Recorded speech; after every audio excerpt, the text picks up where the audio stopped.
If I had a choice, no, I wouldn't have grew up in St Anne's. No, I wouldn't have. But it is what it is, and this is who I am today.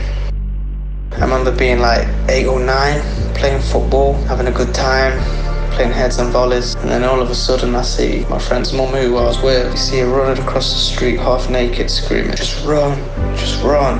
He started crying and running over to his mum, and then before you know it, the father caught up with him and again started slapping his mum in front of us. When I was living there, everything was just normal, wasn't it? You know what I mean? Like, as an outsider looking in at some of the things that I was exposed to and around, it's like, wow, how could I have known about things like that from such a young age? But whilst it was happening, it didn't seem out of the ordinary or strange or weird or, you know, it was just normal. He was playing football, this man arguing with a woman, and then before you know it, he's pulled out a plank of wood and started smashing over the head with it. And at 12 years of age, I blew my finger off with a firework. The olders would be selling fireworks or going shop for us and getting them.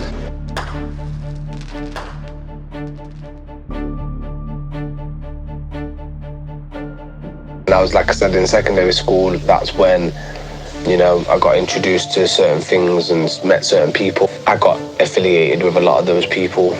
I didn't do a lot of the things that they did because I didn't agree with it. My friend at 12 years of age, selling crack and heroin, and got like £400, £500 in his pocket at 12 years old. We couldn't believe it. He was buying his chips and fizzy pop and candy, and I remember him saying, like, if you want a job, you can have it. And he was telling us, like, the ways to not get caught, and you'd have to put the crack and heroin wraps in your bottom, in your anus. And to me, that was just like, whoa, you're having a laugh. That is, things don't go up there. Nothing really goes up there. That's not right. You start to see jealousy a lot in people you're hanging around with, and you know, you don't know who your real friends and all that. And I saw that kind of snaky behaviour from like early on. It's just one of them environments. Like, really, it's dog eat dog, but everyone pretends to be your friend until it's crunch time.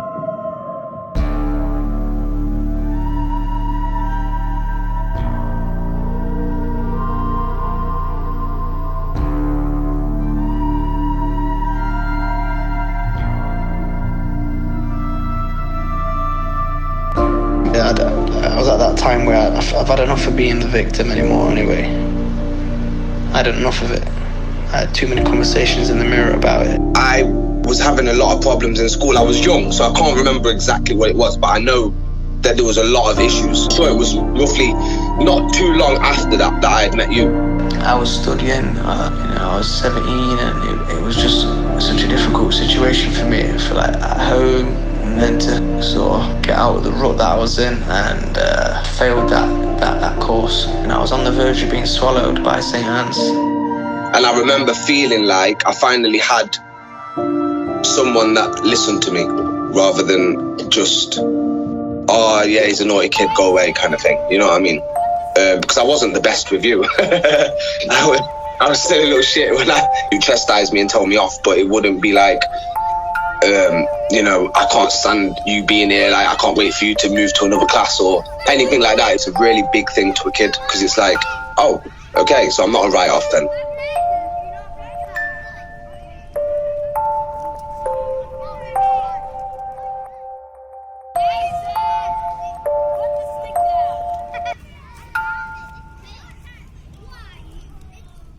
I remember meeting Susie.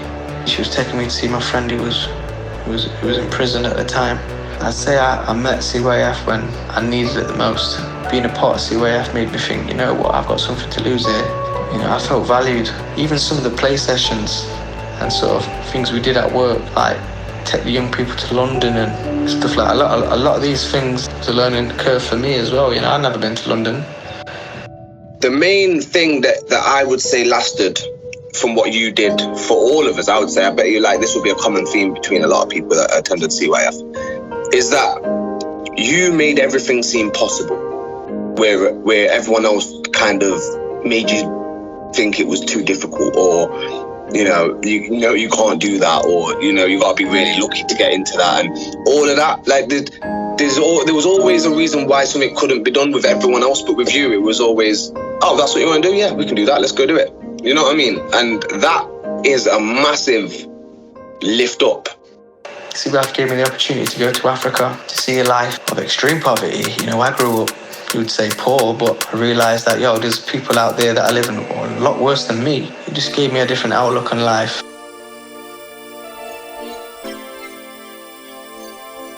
I started bragging about it to my teachers at school. I was like, yeah, I'm going to go to university in America. Literally just laughed at me like, yeah, of course you are, mate. But I said that to you, and you had applications in front of us within like an hour. That there, I don't think you don't understand how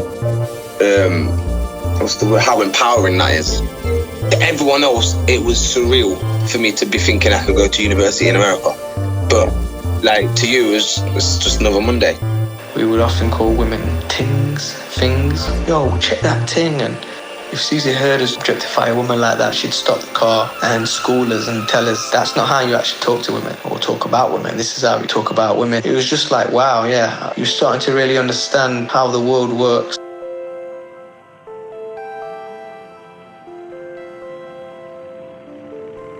Because you know what it is, now that I'm older, I could see my life not being anywhere near where it is now if I didn't meet you. Even down to the fact that of forming relationships and strong bonds. I remember having conversations with you that you probably don't even remember, and all the issues that I had. And you gave me some of the best advice that I could ever wish for. You were just like, forget about all the noise and focus on how you think and how you feel. You just reassured me that because of the person I've developed into, I'll make the right choice for myself if I sit down and think about it properly.